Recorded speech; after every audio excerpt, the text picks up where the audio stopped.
Hello guys, welcome to my channel once again. This is one of the most insane stories I have ever heard. A woman who used sex to kill her husband just because he got married to a second wife.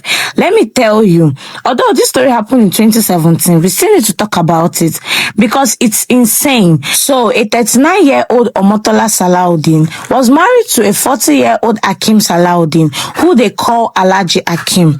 And it was said that they were married for 20 years in their marriage. They had 3 children, 2 girls and a boy. Life was good for them. Alhaji Akim took care of his wife, even bought her a car and opened a shop for her. This was the perfect family until Alhaji Akim decided to marry a second wife. The second wife, who goes by the name Tawa Kalito, was said to have lived in a different apartment, a different building, but somehow found way to pick quarrel with Omotola. Omotola never liked this woman, neither did she like the fact that her loving husband married her.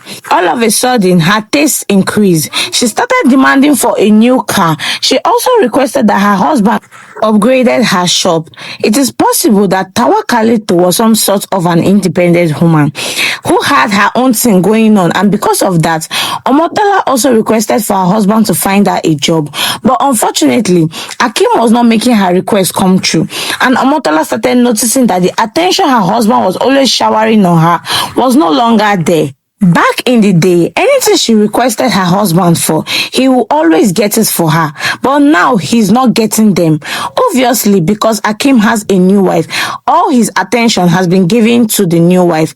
Omotola was not liking this situation one bit, so she decided to do something about it. She concluded in her head that her husband does not like her the way he used to. So she decided that it was time to let him go. So she could have easily left the marriage, but she said no. It was better that the husband leaves the marriage.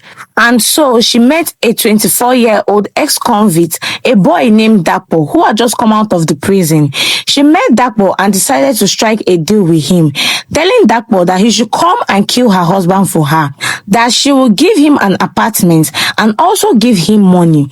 Dapo, who is already into this kind of runs, agreed. Some sources did say that this woman had once or twice used Dapo to go and threaten the new wife, but the main story was that Dapo was basically hired to kill Akim. So they came up with a plan. The plan is what blew my mind. This is the part of the story that I thought, oh my God, fear women. Just fear women. Oh my God. I have never seen a plan this orchestrated by a woman. And you guys need to pay attention because it's crazy.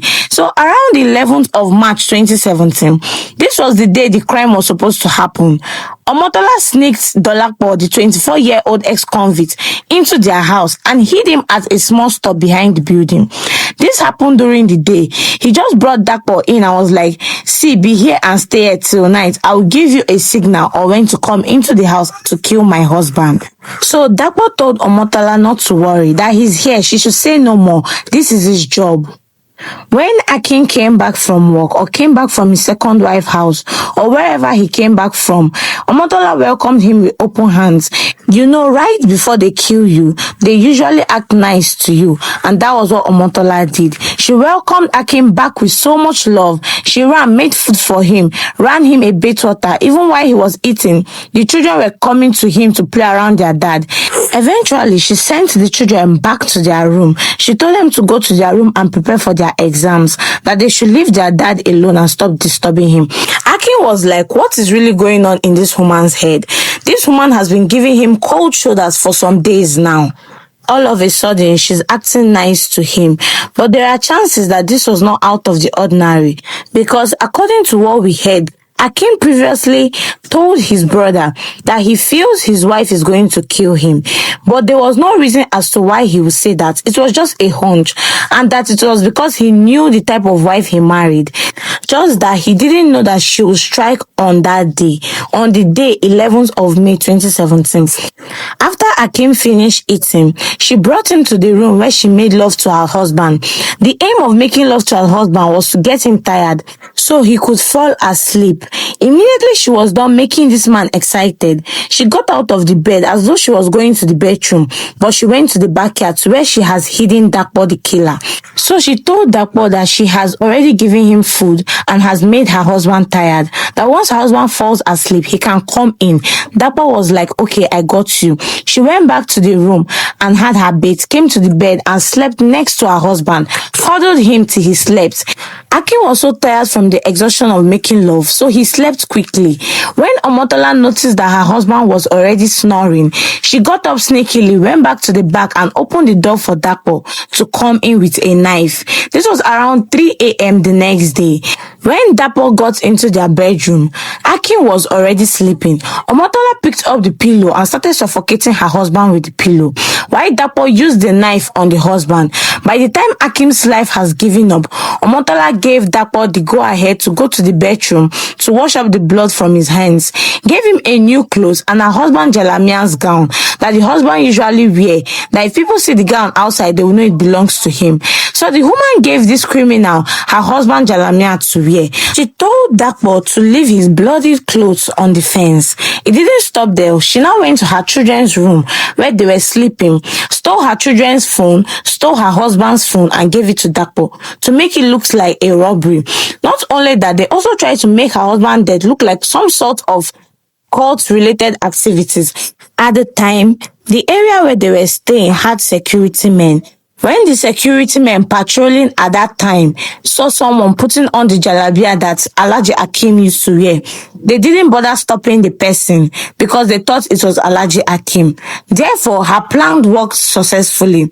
They successfully killed Akim, left the estate without being noticed, and just like that, Omotola waited till it was getting to dawn before she screamed and raised alarm, shouting, calling and telling everybody that they have just been robbed by a group of men.